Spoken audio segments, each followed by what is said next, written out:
The sounds of laser beams and spaceships bounce off the walls in my room. I lay on the ground watching Captain Picard explore new, uncharted, extragalactic territories. From my dusty old laptop, um, the bright and colorful images of stardust leap from the screen into my mind. I imagine I'm on a spaceship with the crew, trillions of kilometers away from Earth, making tea with aliens. I am happy inside the stardust. But then the episode finishes, and I'm no longer in my imagination's escape hatch. I'm back in my room, and I reluctantly switch tabs to begin my homework for the evening. I go to sign in, ALEXNORRENBERNS. Grade 11. I click. I stare at the sad, dull screen, no longer a beautiful and entrancing array of extraterrestrial colors, but instead the outline of an insanely busy schedule for the week. My heart begins to race. Zoom meetings, homework, job shifts, and rehearsals fill every inch of my screen. No time to breathe, no time for friends or family, no time to be the 16-year-old that I want to be. But I tell myself this won't be a problem. I should be able to manage everything. I try to rationalize my busy workload by remembering what it'll help me accomplish. I have dreams of playing in orchestras around the world with people that I love and care about. It will all pay off, right?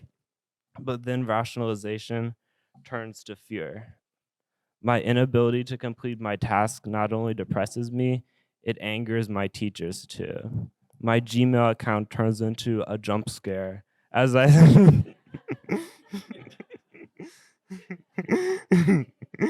it turns into a jump scare as I scroll through various emails of missed deadlines from aggravated teachers. Google Calendar, once an organized timeline for my events, is now nothing more to me than a frightening painting of squares with scary reminders of upcoming events lurking in each little date box. I click on all the boxes, one after another. Click, click, click, click, click. Finally, frantically searching for a glimpse of hope, but there aren't any events that make me excited. Not this week, not next month either. Just a bunch of things that I dread and take up energy that I don't have.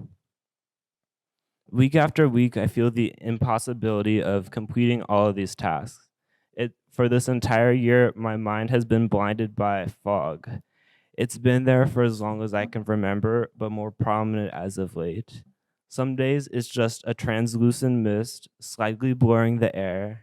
On other days, it's a thick, viscous smoke that blocks all visibility. It makes me want to cry. I can't focus, even when I'm actively trying.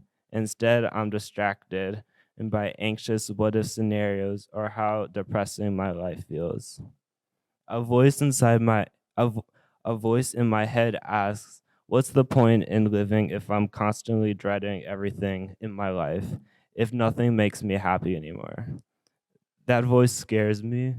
I know I need help, but I find it difficult to ask for mental health support. I can't be vulnerable with my parents. It feels safer keeping my secrets about my mental health struggles. And don't even get me started on my sexuality. I know what they'll say if I go to them, so I keep everything to myself. For weeks, I feverishly searched the internet for therapists near me. Google has millions of results, but each one poses some sort of barrier to me. For example, how do I initiate help as a minor? How will I pay for this? How do I navigate insurance? What things remain confidential in therapy? Finally, I reached out to the suicide hotline and the Trevor Project via online chat portal. And after many sessions with both organizations, I realized that I can't do this without my parents' consent and come to terms with the inevitable, uncomfortable conversation with them. Days later, I'm in the car with my parents. I planned it that way so that they wouldn't walk away from me. As the words leave my mouth, I feel naked and exposed. They don't understand and give me reasons to explain why I feel the way that I feel. It's like they don't know anything about me. I'm hurt, but it was expected. It's a surprise to me when a few days later they became more receptive to the idea. Through their insurance, I'm able to afford a therapist that I find online. I go to my first therapy appointment a few months later. My therapist wears a floral print dress that looks comfortable, which makes me feel comfortable. The room looks like the inside of a cabin. Wooden walls filled with paintings, bursting with positive energy. I look at my therapist, Karen, in awe, unapologetically living the life that she wants. Something about her presence makes me feel safe and comfortable. She asked me, "Can you explain what you mean by the fog?" The question stops me dead in my tracks. I try to answer, but I can't. I feel dumbfounded by my inability to describe it. But as I continue going to weekly sessions, I begin to understand why.